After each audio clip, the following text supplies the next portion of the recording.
Shabbos. Okay, yesterday we're learning the various different concepts of rabbinic prohibitions on Shabbos, what's called shvusim. So, what's the difference if something is biblically forbidden or rabbinically forbidden? Nowadays, we don't have skila, we don't have kodesh, we don't have malchus, we don't have korbanos. What's the difference of something halachically? So, as far as observance goes, there's no difference. It's forbidden, it's forbidden. It doesn't matter in the times of the Gemara, so to speak. If somebody transgressed a rabbinic prohibition, they would whip him rabbinic lashes. Okay, today we don't have that either. So there's a few differences in halacha that might matter, not in all cases. For instance, a biblical doubt, if something is biblically forbidden on Shabbos, and then it's a doubt, so then the din is you have to go stricter. Sometimes if it's rabbinic, then you can go more lenient. Sometimes, let's say, it's for the sake of somebody, let's say somebody, God forbid, is deathly ill. So then you desecrate Shabbos. It's a mitzvah to desecrate Shabbos. The greatest person in the shul has to be the first one to desecrate Shabbos. That's what it says in Shulchan Aruch. But what happens if it's not a life-endangering situation? So there are times that if it's only rabbinically forbidden, then the Chachamim would allow you to do it. Some things are forbidden, but let's say if it's for food, sometimes, again, not all cases, sometimes it would be permissible. I'll give you a simple example of that. One of the lamites malachos on Shabbos is, we're going to discuss it anyway now. One of the lamites malachos on Shabbos is you're not allowed to tear things. Okay?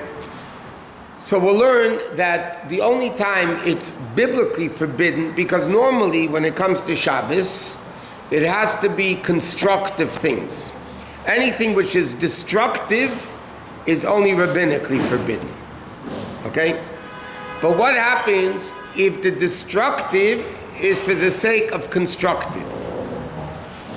Let's say you're tearing a garment in order to fix it properly.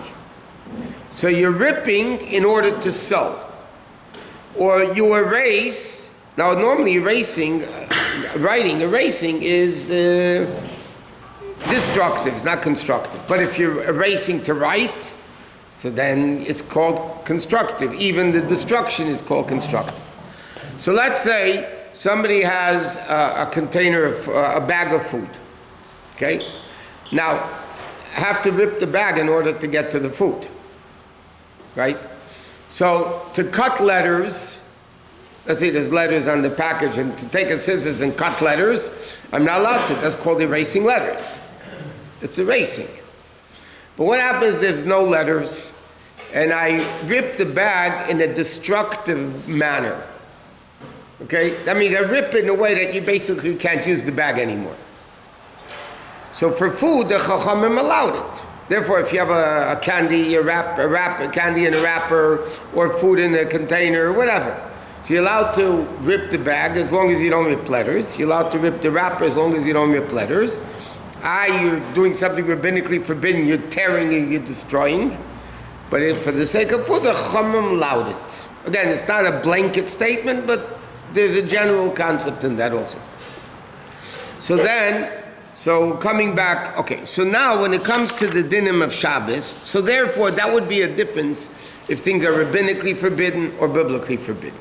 Okay? If you get a package, repeat like that? There's a lot of different issues with getting a package. So you get an Amazon delivery. I'm not getting into it now. I'm just telling you some details.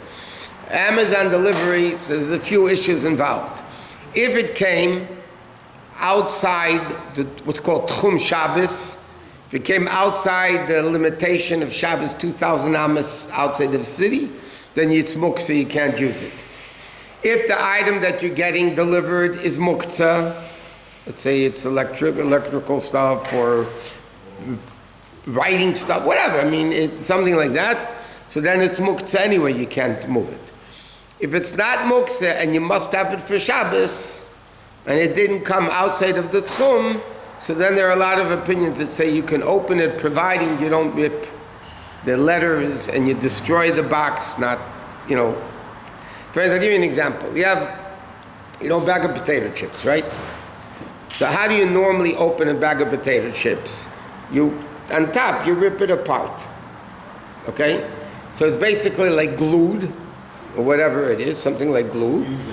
Whatever. And then you open it. Now, that's forbidden on Shabbos. Because I'm not destroying the bag. If I rip the bag, then I'm destroying it. But to do like this, rip it, separate it, that's tearing. I'm not destroying anything. So that wouldn't be allowed on Shabbos, even for food. What? What about a Ziploc bag then? I mean, you're separating the opening, you're not destroying the bag. Okay, we're not learning all halachos Shabbos in one foot, but let me give you a simple example. You use a zipper. Yeah. On your pants. Okay. Now, what is the purpose of a zipper? It sews two parts of the garment together. Correct? Okay. Yeah? Temporarily, I guess. Okay, but you can't temporarily sew either. Right. Okay? So why can you zipper up a jacket on Shabbos or a pair of pants on Shabbos? Why isn't that called sewing? Because that's what you're doing actually. You're sewing your pants. Okay? Yeah, it goes up and down. So the answer is, that's not sewing. Nobody says when you close the zipper, I just sewed my pants. It's not. It's made lechatchilat. It's like, I'll give you another example. You're not allowed to build things on Shabbos, right? So let's say you have a folding table. And I need more tables. Can I take a folding table that's closed and open, like these tables right now, right? He's opening the tables. Am I allowed to do that on Shabbos? Yeah, because nobody's going to say you just built a table. You open the table, you close the table. It's made to open and close. You're not building a table when you do it. And therefore, it's not even rabbinically forbidden. The same thing with a zipper or a button. If you think about it, you button your coat, you also sewed two parts of the coat, you sewed it together. Temporary granted, it's still rabbinically forbidden. What? What about toilet paper then? Okay, I do. Huh?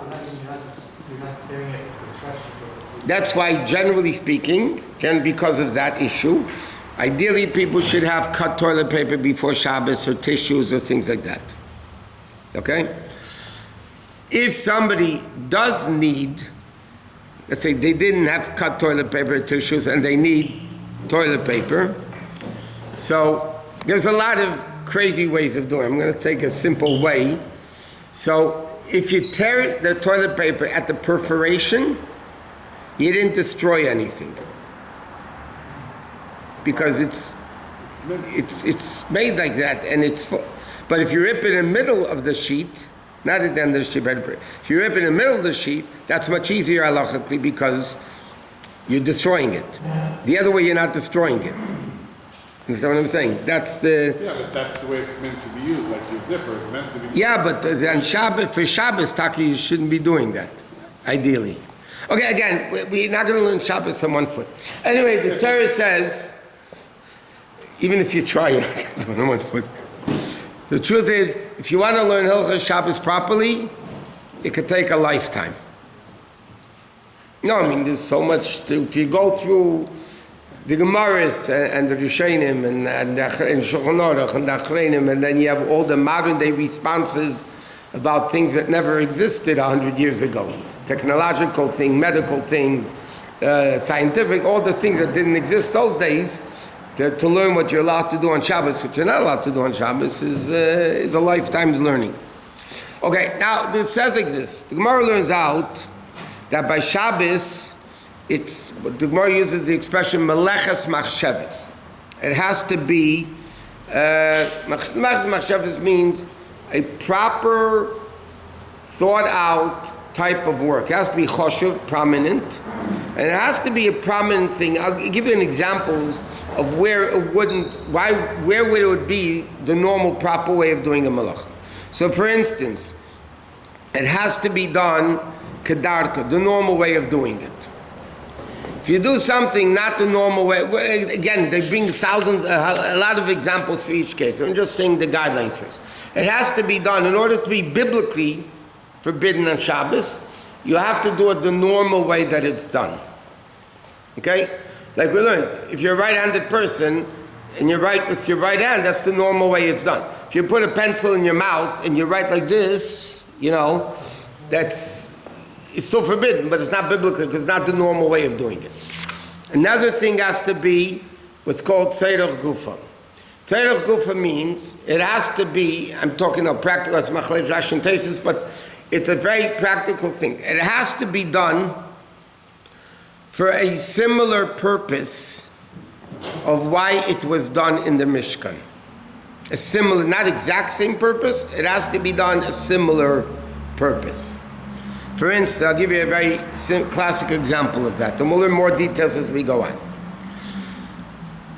You're not allowed to carry on Shabbos, okay, from a private domain to a public domain.